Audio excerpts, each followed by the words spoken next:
कैसे हो मेरे प्रिय विद्यार्थियों। डिजिटल प्लेटफॉर्म पे आप लोगों का स्वागत है। अपन पढ़ रहे हैं राजस्थान का भूगोल। और राजस्थान के भूगोल में अपन पढ़ रहे हैं राजस्थान का भौतिक स्वरूप। और इस भौतिक स्वरूप को अपन पढ़ रहे हैं, इससे पहले मैं आप लोगों से कहूं कि भाई आप अपने इस चैनल को ज्योग्राफी बाय ओंकार सर को आप लोग लाइक करें, शेयर करें, सब्सक्राइब करें एंड घंटी का बटन भी दबा लें। तो चलिए शुरू करते हैं। राजस्थान का भूगोल और राजस्थान के भूगोल में पढ़ रहे हैं राजस्थान का भौतिक स्वरूप।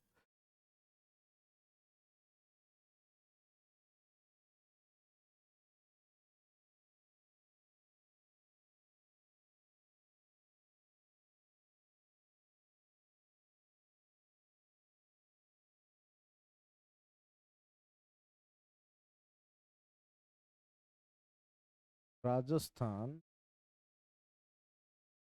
का भौतिक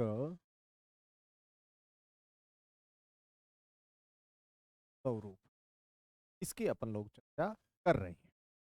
और राजस्थान के भौतिक स्वरूप की अपन बात करें, देखिए मुख्य रूप से राजस्थान के भौतिक स्वरूप को हम लोग डिवाइड कर सकते हैं कितने भागों में? चार भागों। कितने भागों में? चार भागों में डिवाइड कर सकते हैं और इन चार भागों में डिवाइड करके अपने को पढ़ना है। तो देखो इसमें सबसे पहले करना है अपने को, एक नंबर इसका पश्चिमी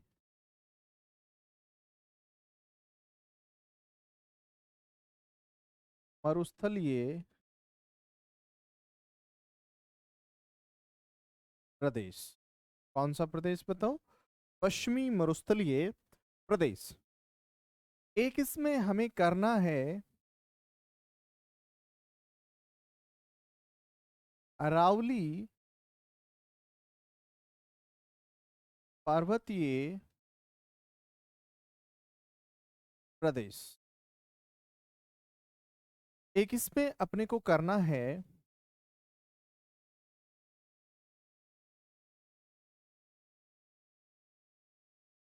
पूर्वी मैदानी प्रदेश। और एक इसमें करना है दक्षिणी पूर्वी पठारी प्रदेश। इसकी अपने को चर्चा करनी है और इस चर्चा को हम लोग आगे बढ़ाएं। देखिए आप लोगों को ध्यान में रखना है कि जो पार्ट किए गए हैं इन पार्टों को डिवाइड किया गया है कुछ उपभागों में, जो आप लोगों को देखना है। ठीक है, ध्यान रखना। देखो कौन कौन से। पश्चिमी मरुस्थलीय प्रदेश को दो भागों में डिवाइड किया गया है।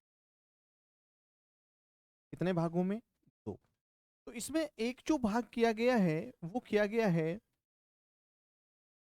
पश्चिमी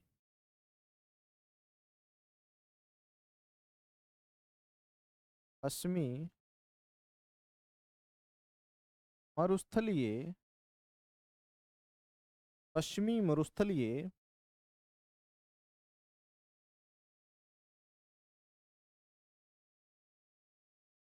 पश्चिमी मरुस्थलीय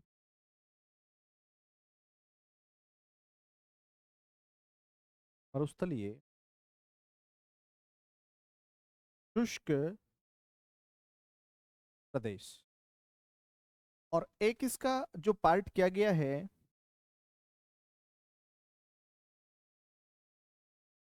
अर्ध शुष्क प्रदेश। और ये जो अरावली पर्वतीय प्रदेश है इसको भी तीन भागों में डिवाइड कर सकते हो। उत्तरी अरावली,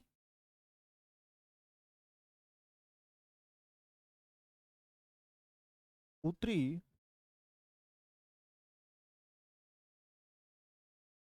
अरावली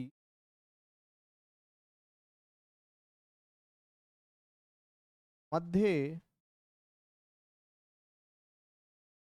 अरावली, दक्षिणी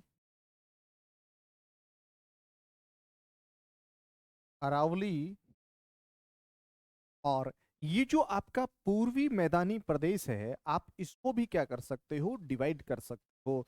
तो आप देखिए इसको उपभागों में बांटें तो एक कर सकते हो चंबल बेसिन। कौन सा बेसिन? चंबल बेसिन। एक होगा बाणगंगा बेसिन। एक होगा यहाँ पे बनास बेसिन। एक होगा यहाँ पे मध्य माही बेसिन। दक्षिणी पूर्वी पठारी प्रदेश को भी हम लोग डिवाइड कर सकते हैं। तो देखिए यहाँ पे इसको डिवाइड करें तो एक आएगा विंध्य कगार भूमि, और एक आएगा ढक्कन का लावा पठार। ठीक है, देखो मेरे प्रिय विद्यार्थियों, इस प्रकार से हमने राजस्थान को 4 भौतिक प्रदेशों में विभाजित करते हुए हमें पढ़ना है और इसकी जानकारी लेनी है। ठीक है, तो सबसे पहले हम लोग शुरुआत करने वाले हैं हमारे पश्चिमी मरुस्थलीय प्रदेश की। ठीक है, तो चलिए चर्चा करते हैं पश्चिमी मरुस्थलीय प्रदेश की। तो देखो यहाँ पे हम लोग बात करें पश्चिमी मरुस्थलीय प्रदेश की। देखिए यहाँ पे आपको एक चीज ध्यान में रख लेनी है, बड़ी सीधी सिंपल सी बात अपन लोग करें यहाँ पे। तो देखिए आपने देखा हमारा ये जो राजस्थान है, इसमें आप लोगों को इस तरीके से एक पर्वत श्रेणी जो है वो आप लोगों को देखने को मिलती है इस तरीके से। और ये जो पर्वत श्रेणी है इसको हम लोग कहते हैं अरावली। क्या कहते हैं? अरावली। अब आप देखिए हम लोग बात करें तो इस अरावली का जो पश्चिमी भाग है इसी को हम लोग क्या कहते हैं? पश्चिमी मरुस्थलीय प्रदेश कहते हैं। ठीक है, अब देखो इसकी अगर बात करें, आप लोग यहाँ पे चर्चा करें तो इसका जो अक्षांशीय विस्तार है वो आपको यूं देखने को मिलेगा, यहां से लेकर के यहां तक। तो आप कह सकते हो कि भाई 25 डिग्री उत्तरी अक्षांश से 30 डिग्री उत्तरी अक्षांश। और इसका जो पश्चिमी विस्तार आप देखोगे तो आपको यूं देखने को मिलेगा 69 डिग्री 30 मिनट पूर्वी देशांतर से। देखो हम लोग चर्चा कर रहे हैं से, आपको ध्यान में रख लेना है 76 डिग्री 45 मिनट पूर्वी देशांतर। भाई यहां आपको देखने को मिलेगा कौन सा क्षेत्र? पश्चिमी मरुस्थलीय प्रदेश। भाई कौन सा प्रदेश बताओ? तो यहां पे आपको ध्यान में रख लेना है पश्चिमी पश्चिमी मरुस्थलीय पश्चिमी मरुस्थलीय प्रदेश। भाई हम चर्चा किसकी कर रहे हैं बताओ? हम लोग चर्चा कर रहे हैं यहाँ पे पश्चिमी मरुस्थलीय प्रदेश की। कौन से प्रदेश की बोलो? पश्चिमी मरुस्थलीय प्रदेश की चर्चा कर रहे हैं, जो आपको ध्यान में रख लेना है। ठीक है, तो ये आपको यहाँ पे समझना है कि देखो पश्चिमी मरुस्थलीय प्रदेश का अक्षांशीय विस्तार आप कह सकते हो 25 डिग्री उत्तरी अक्षांश से 30 डिग्री उत्तरी अक्षांश। देशांतरीय विस्तार आप कह सकते हो 69 डिग्री 30 मिनट पूर्वी देशांतर से 76 डिग्री 45 मिनट पूर्वी देशांतर। तो आप लोग ये भी कह सकते हो, आपको ध्यान में रख लेना है। दूसरी बात आप समझो यहाँ पे, ये जो प्रदेश की हम लोग बात कर रहे हैं, तो देखिए यहाँ पे बड़ी सीधी सी बात आपको ध्यान में रखनी है। हम लोगों को चर्चा करनी पड़ेगी पश्चिमी मरुस्थलीय प्रदेश की। कौन से प्रदेश की बताओ? पश्चिमी पश्चिमी मरुस्थलीय प्रदेश, है ना। देखो पश्चिमी जो मरुस्थलीय प्रदेश है ना, ये प्रदेश जो है वो विशेष रूप से भारत के पश्चिम में स्थित है। कहाँ स्थित है बताओ? भारत के पश्चिम में स्थित है। पश्चिमी मरुस्थलीय प्रदेश, देखिए पश्चिमी पश्चिमी मरुस्थलीय प्रदेश, पश्चिमी मरुस्थलीय प्रदेश great paleo great paleo arctic अफ्रीकी अफ्रीकी अफ्रीकी मरुस्थल का पूर्वी भाग है। तो आपको कहना है कि हमारा जो भारत का पश्चिमी जो मरुस्थलीय प्रदेश है वो किसका हिस्सा माना जाता है? तो आपको कहना है ग्रेट पेलियो आर्कटिक अफ्रीकी मरुस्थल का पूर्वी भाग है। और ये जो ग्रेट पेलियो मरुस्थल है, विशेष रूप से आपको कहना है फिलिस्तीन, अरब,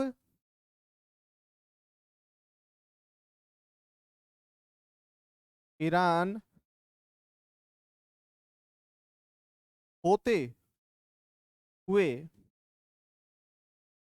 होते हुए भारत व पाकिस्तान में प्रवेश करता है।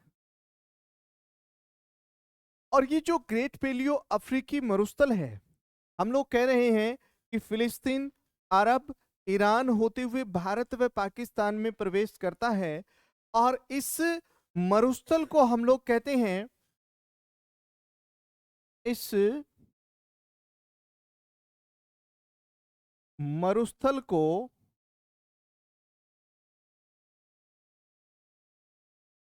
इस मरुस्थल को थार का मरुस्थल कहा जाता है। क्या कहा जाता है बताओ? थार का मरुस्थल कहा जाता है। और ध्यान क्या रखना है, ये जो थार का मरुस्थल है, ये विशेष रूप से हम लोग कह सकते हैं फैला हुआ है कहाँ पे? ये इस समय देखने को मिलता है, एक तरफ तो कौन है? भारत, है ना। और लगभग 85% जो है ये भारत में है ना। और दूसरी तरफ है कौन? पाकिस्तान, है ना। और लगभग आप कह सकते हो कि भाई 15% जो है वो कहाँ पे है? पाकिस्तान में है। क्या बताओ? थार का मरुस्थल। ठीक है। अब ये जो थार का मरुस्थल है ना, इस थार के मरुस्थल को भारत में जो है महान भारतीय मरुस्थल कहा जाता है। क्या कहा जाता है बताओ? इसको महान भारतीय मरुस्थल कहा जाता है। दूसरा प्रश्न बनता है थार के मरुस्थल को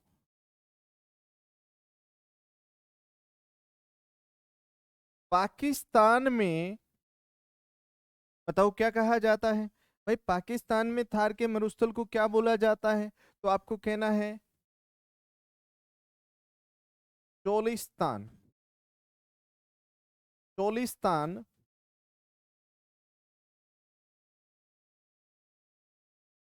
कहा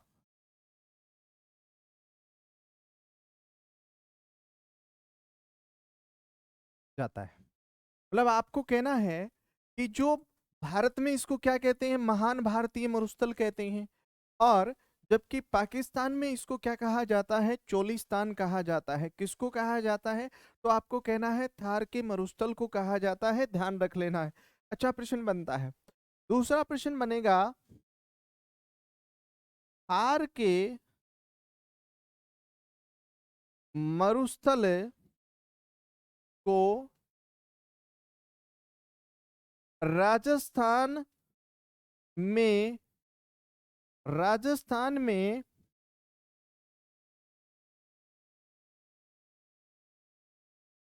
थली,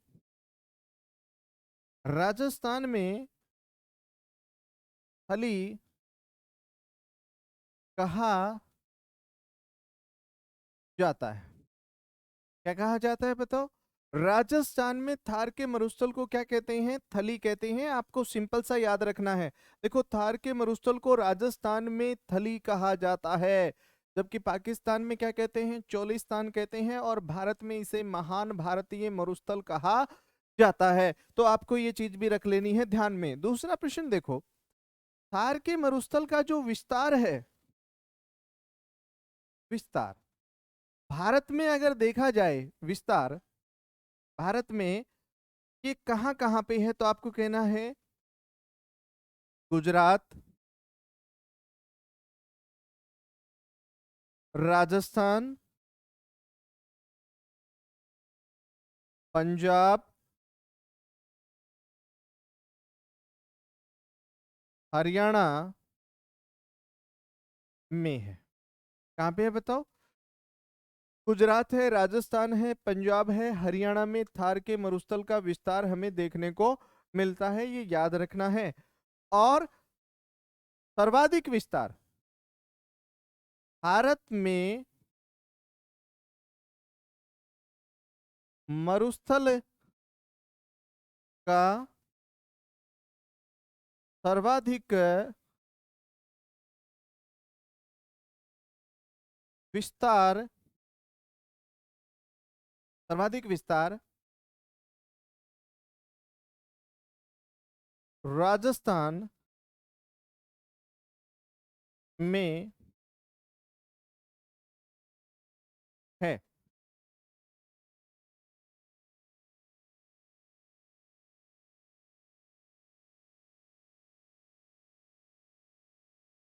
राजस्थान में भारत का 62% मरुस्थल पाया जाता है। कितना पाया जाता है? तो आपको कहना है भारत में जो कुल मरुस्थल है उसका 62% जो है वो आपको कहाँ देखने को मिलेगा? तो आपको कहना है वो हमारे राजस्थान में देखने को मिलेगा। कितना बताओ? 62%। तो ये चीज भी आपको ध्यान में रख लेनी है। दूसरा देखो, यहाँ पे प्रश्न हम लोग बात करें, ये जो थार का मरुस्थल है, यहाँ सर्वाधिक जीव विविधता पाई जाती है ना? क्या पाई जाती है भाई? यहाँ पे जो है हम लोग बात करें तो हमें सर्वाधिक जैव विविधता भी देखने को मिलती है। एक क्वेश्चन बन सकता है, जैव विविधता दिवस। जैव विविधता दिवस कब मनाया जाता है? जैव विविधता दिवस तो आपको कहना है 22 मई को मनाया जाता है। कब मनाया जाता है बताओ? 22 मई को जो है वो जैव विविधता दिवस मनाया जाता है, जो कि आप लोगों को ध्यान में रख लेना है। दूसरा, हार का मरुस्थल सर्वाधिक जन घनत्व भी रखता है। भाई सर्वाधिक जन घनत्व भी आपको कहाँ देखने को मिलेगा? सर्वाधिक जन घनत्व आपको देखने को मिलेगा, सर्वाधिक जन घनत्व भी,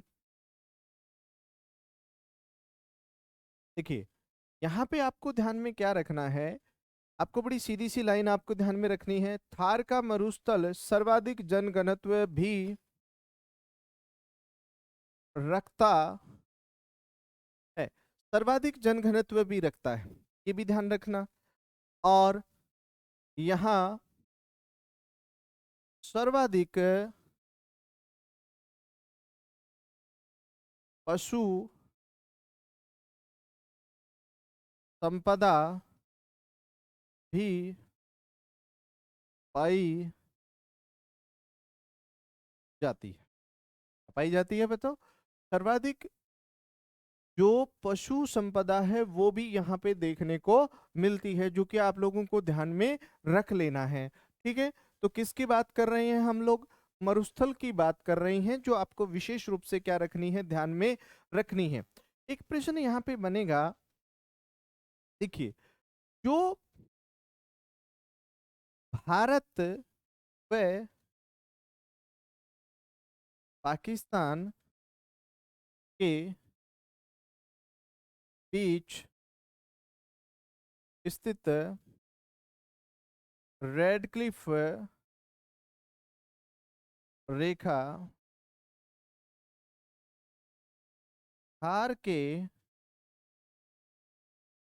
मरुस्थल से गुजरती है। तो आपको ये भी कहना है भारत व पाकिस्तान के बीच में जो रेड क्लिफ रेखा है वो भी थार के मरुस्थल से गुजरती है, आपको ध्यान में रख लेना है। ठीक है, तो इस तरीके से आपको ध्यान में रखना है। थार के मरुस्थल से संबंधित कुछ प्रश्न हमने देख रहे हैं। इसके अलावा देखिए यहाँ पे कुछ विद्वान जो है, यहाँ हमें जो कुछ खारे पानी की झीलें भी देखने को मिलती हैं, इसलिए कुछ विद्वान कहते हैं थार का मरुस्थल टेथिस सागर के अवशेष के रूप में है। भाई किसके अवशेष के रूप में है? टेथिस सागर के अवशेष के रूप में हम लोग कहते हैं किसको? थार के मरुस्थल को कहते हैं। तो आपको ये चीज भी क्या रख लेनी है, ध्यान में रख लेनी है। भाई किसके अवशेष के रूप में? तो आपको कहना है टेथिस सागर के अवशेष के रूप में भी हम लोग इसको ध्यान में रख सकते हैं। दूसरा प्रश्न देखो यहाँ पे, देखिए ऐसा कहा भी जाता है कि, विशेष बात मैं आप लोगों से यहाँ पे करूं तो आप लोग यूं कह सकते हो कि इयोसीन या प्लीस्टोसीन के प्रारंभ में यहाँ समुंदर था। क्या था बताओ? यहाँ पे इयोसीन या प्लिस्टोसिन काल के प्रारंभ में यहाँ पे क्या था? समुंदर था, ये भी कहा जाता है। दूसरा देखो यहाँ पे हम लोग बात करें कुलधरा गांव जैसलमेर, फुलदरा गांव जैसलमेर में मछली व मछली व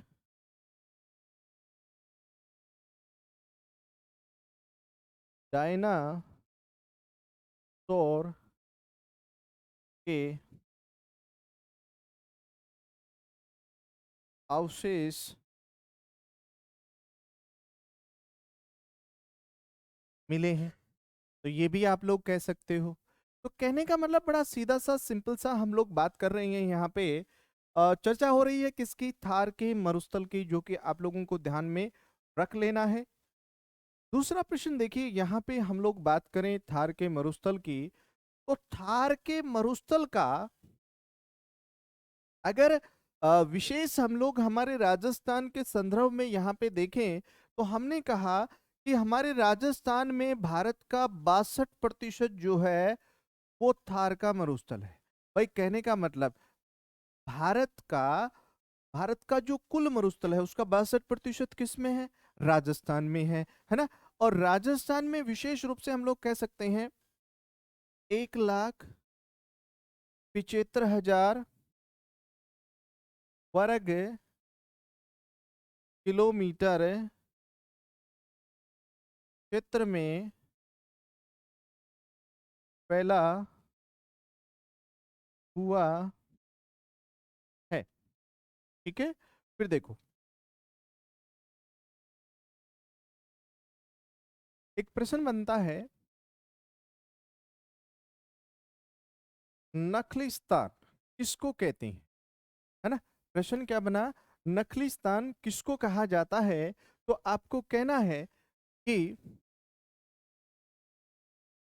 रेगिस्तान में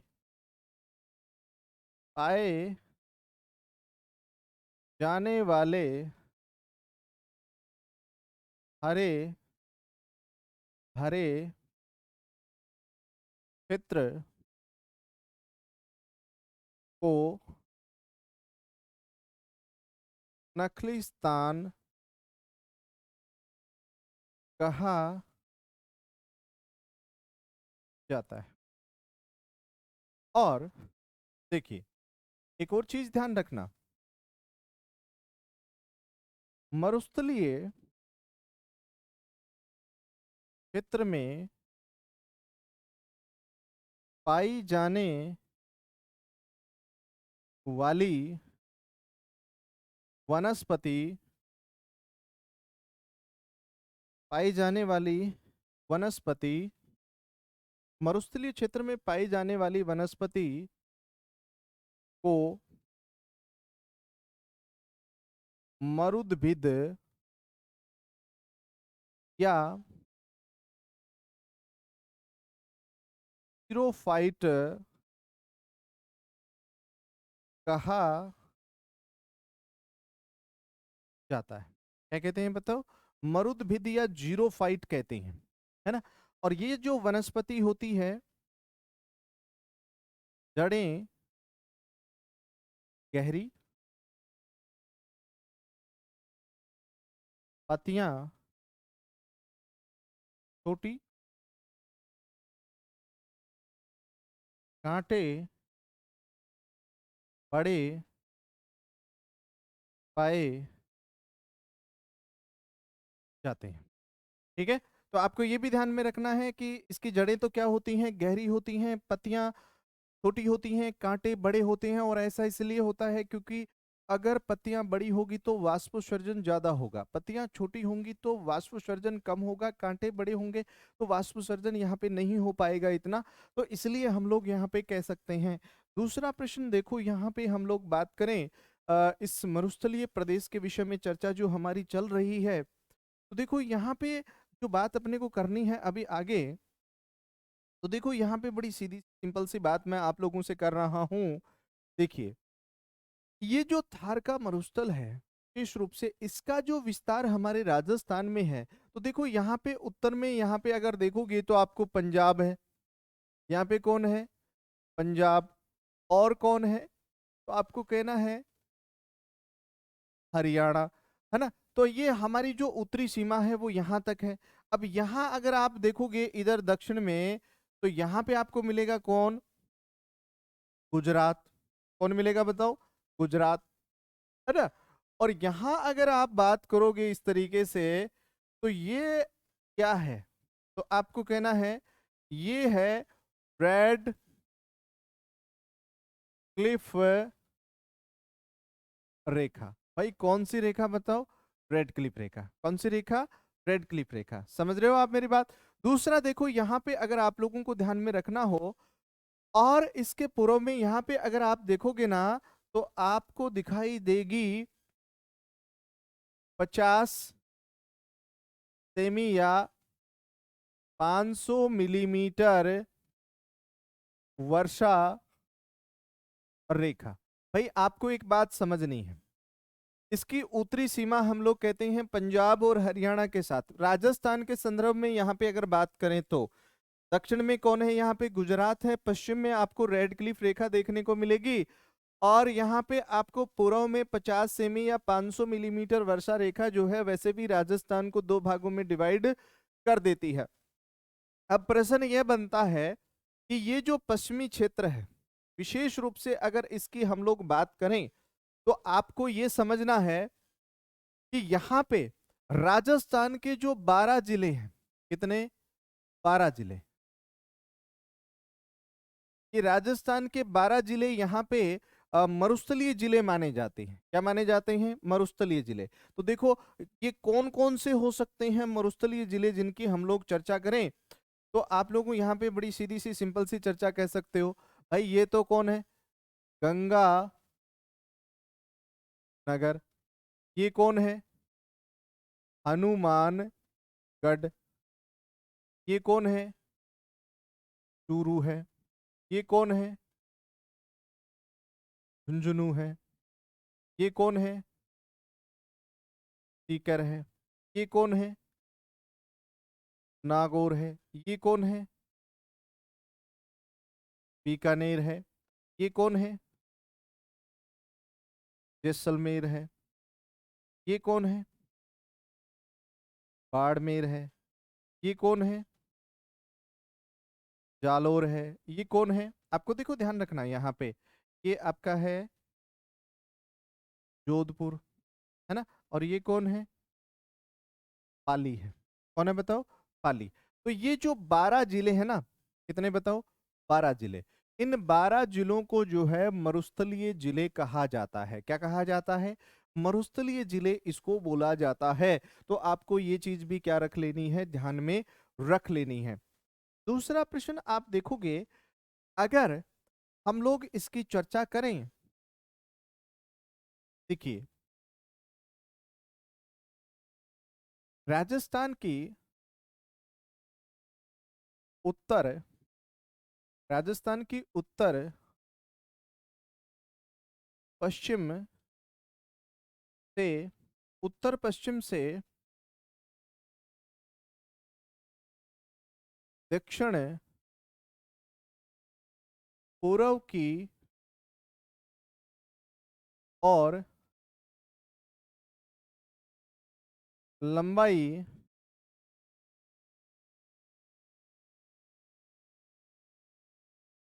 640 किलोमीटर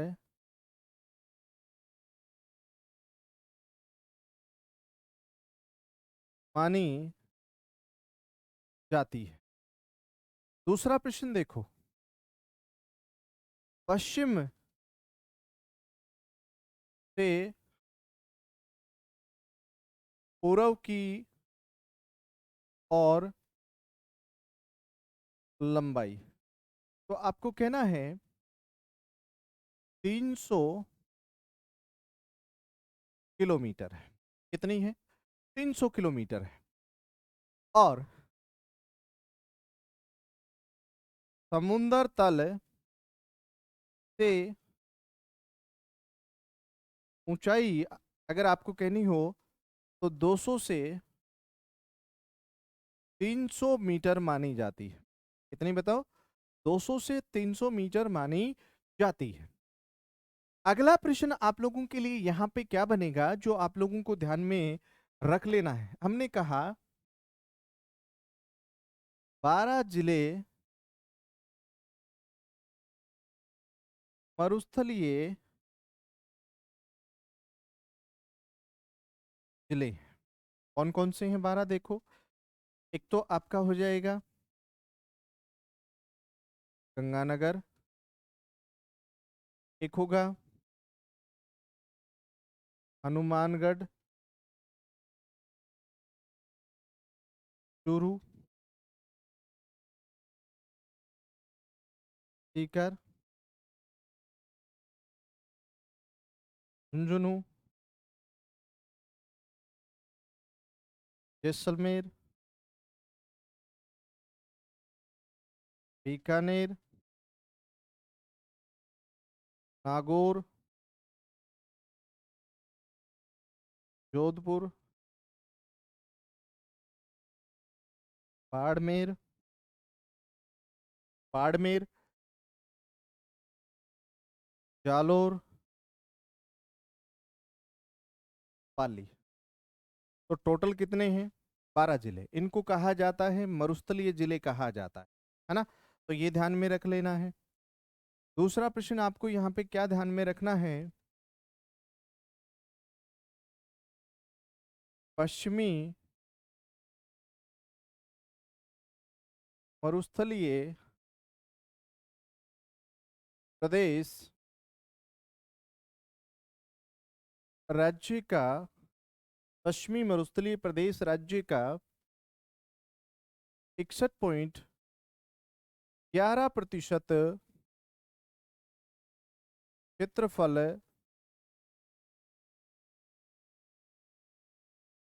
रखता है। भाई कितना रखता है बताओ? 61.11% क्षेत्रफल रखता है। कौन रखता है? पश्चिमी मरुस्थलीय प्रदेश। तो ये चीज भी आपको ध्यान में रख लेनी है। और यहां पे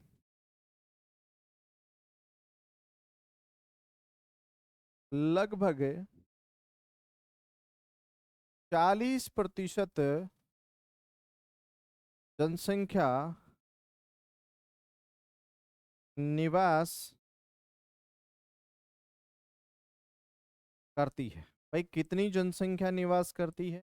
तो आपको कहना है लगभग यहाँ पे 40% जनसंख्या निवास करती है। और इस प्रदेश को, पश्चिमी मरुस्थलीय प्रदेश को, दो उप भागों में बांटा गया है। 25 सेमी वर्षा रेखा इसे दो भागों में विभाजित करती है। अब देखो दो भाग को कौन से हैं जिनमें ये विभाजित करती है, तो आपको ध्यान में रखना है इसका एक भाग तो होगा पश्चिमी पश्चिमी मरुस्थलीय शुष्क प्रदेश, और एक इसका भाग हो जाएगा अर्ध शुष्क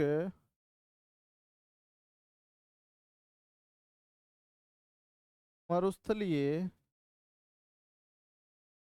प्रदेश। तो ये आपको ध्यान में रख लेना है।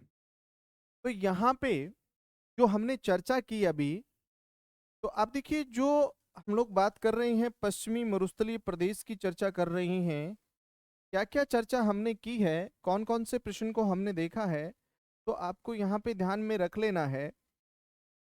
तो देखिए यहाँ पे हम लोग चर्चा करें तो हमने क्या किया, हमने पश्चिमी मरुस्थलीय प्रदेश को जो है 4 भौतिक प्रदेशों में विभाजित किया, और 4 भौतिक प्रदेशों में उसका विभाजन किया हमने। तो एक तो किया पश्चिमी मरुस्थलीय प्रदेश, दूसरा किया अरावली पर्वतीय प्रदेश, तीसरा किया पूर्वी मैदानी प्रदेश, और चौथा किया हमने जो है आपका दक्षिणी पूर्वी पठारी प्रदेश। कौन सा बोलो? दक्षिणी पूर्वी पठारी प्रदेश। उसके बाद में हमने एक चर्चा शुरू की और वो चर्चा ये हमने की कि हमारा जो पश्चिमी मरुस्थलीय प्रदेश है उसका राजस्थान में जो विस्तार है, भाई राजस्थान में जो मरुस्थल का विस्तार है वो हमने देखा। तो हमने कहा 25 उत्तरी अक्षांश से 30 उत्तरी अक्षांश और 69 डिग्री 30 मिनट पूर्वी देशांतर से 76 डिग्री 45 मिनट पूर्वी देशांतर के बीच हमने देखा कि यहाँ पे एक मरुस्थल स्थित है और इसी मरुस्थल को हमने कहा पश्चिमी मरुस्थलीय प्रदेश और यही पश्चिमी मरुस्थलीय प्रदेश कहलाता है थार का मरुस्थल।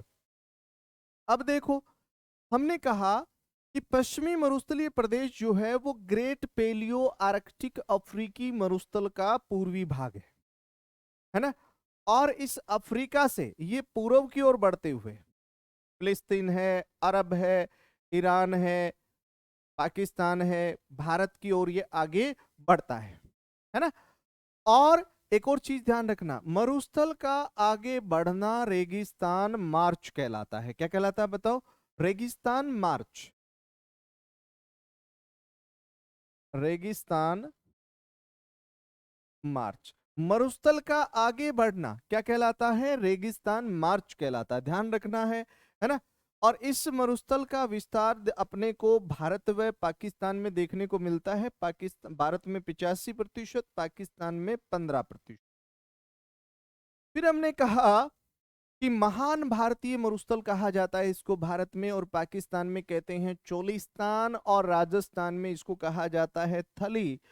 और भारत में इसका विस्तार है गुजरात, राजस्थान, पंजाब, हरियाणा, और सर्वाधिक विस्तार है हमारे राजस्थान में। और राजस्थान में भारत का 62% जो है वो मरुस्थल देखने को मिलता है। तो आपको ये चीज भी ध्यान में रख लेनी है। फिर देखो हमने क्या कहा, ये मरुस्थल सर्वाधिक जैव विविधता भी रखता है। क्या रखता है? जैव विविधता। ठीक है, ये ध्यान में रख लेना है। जैव विविधता दिवस कब मनाते हैं? तो आपको कहना है 22 मई को मनाते हैं, है ना। थार का मरुस्थल सर्वाधिक क्या रखता है? जनघनत्व भी रखता है, और यहाँ सर्वाधिक पशु संपदा पाई जाती है। और भारत व पाकिस्तान के बीच स्थित रेड क्लिफ रेखा जो है वो इसी मरुस्थल से खींची गई है, आपको ध्यान में रख लेना है।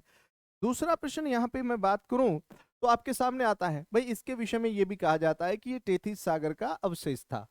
इयोसीन या प्लिस्टोसीन काल के प्रारंभ में यहाँ पे क्या था? समुद्र था। कुलदरा गांव जैसलमेर में मछली या डायनासोर के कुछ अवशेष मिले हैं।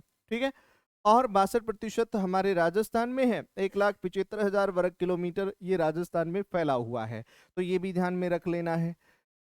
अगला प्रश्न आप देखिए, हमने देखा नखलीस्तान क्या होता है? तो रेगिस्तान के बीच में जो कुछ हरा भरा क्षेत्र होता है उसको नखलीस्तान कहते हैं। मरुस्थलीय क्षेत्र में पाई जाने वाली वनस्पति मरुद्भिद या जीरोफाइट होती है, जिसकी जड़ें गहरी होती हैं, पत्तियां छोटी होती है, कांटे बड़े होते हैं ताकि वाष्पोत्सर्जन ज्यादा ना हो। तो ये भी एक विशेष बात हो गई। दूसरा देखो, यहाँ पे अगर हम लोग चर्चा करें तो हमने कहा कि हमारा जो पश्चिमी मरुस्थलीय प्रदेश है उसके अंतर्गत 12 जिले आते हैं, है ना। कितने जिले? 12 जिले। देखो, इसके पश्चिम में तो है रेड क्लिफ रेखा, भारत और पाकिस्तान के बीच में सीमा हो गई। पूर्व में 50 सेमी वर्षा रेखा हो गई, जिसको 500 मिलीमीटर वर्षा कहते हैं। दक्षिण में गुजरात है, तो उत्तर में पंजाब और हरियाणा से इसकी क्या लगती है? सीमा, राजस्थान के संदर्भ में। फिर देखो, हमने कहा उत्तर पश्चिम से दक्षिण पूर्व की ओर इसकी लंबाई 640 किलोमीटर है, पश्चिम से पूर्व की ओर 300 किलोमीटर है, समुद्र तल से ऊंचाई 200 से 300 मीटर है। और आपको कहना है 12 जिले जो हैं वो क्या हैं? मरुस्थलीय जिले कहलाते हैं। ये भी ध्यान में रख लेना है। फिर हमने कहा पश्चिमी मरुस्थलीय प्रदेश जो है वो राजस्थान का 61.11% क्षेत्रफल घेरे हुए है, जिसमें लगभग 40% जनसंख्या निवास करती है। और इस प्रदेश को 25 सेमी वर्षा रेखा दो भागों में डिवाइड करती है। एक आपको ध्यान में रखना है पश्चिमी मरुस्थलीय शुष्क प्रदेश, और एक रखना है अर्ध शुष्क मरुस्थलीय प्रदेश। तो इस प्रकार आज हमने जो चर्चा की है वो पश्चिमी मरुस्थलीय प्रदेश के विषय में चर्चा की है। तो आपको ध्यान में रखने वाली जो बात है आपके सामने वो ये है कि जो आज हमने चर्चा की वो की है पश्चिमी मरुस्थलीय प्रदेश के विषय में चर्चा की है। तो अगली कक्षा में हम लोग क्या करेंगे, जो है शुष्क मरुस्थलीय प्रदेश की चर्चा करेंगे। तो आप लोगों को देखिए, चैनल को लाइक करना है, शेयर करना है, सब्सक्राइब करना है, और इसके साथ साथ ये घंटी भी बजा लेना ताकि आप लोगों के पास ये इसकी जानकारी मिल जाए।